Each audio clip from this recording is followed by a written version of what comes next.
How to fix HP laptop black screen, but it turns on. This tutorial shows you how to resolve display issues when your laptop powers on but shows no picture. First, plug in your charger and check if the charging indicator light turns on. After that, if the indicator is on, your laptop is receiving power but the display isn't displaying. From there, try resetting your graphics driver using a keyboard shortcut.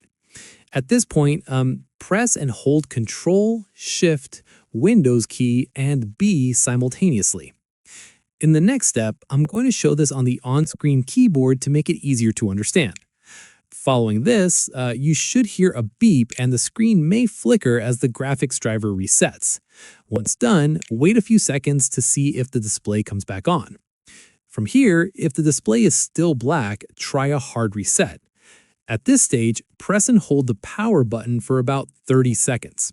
After this will force the laptop to completely shut down and clear any temporary issues.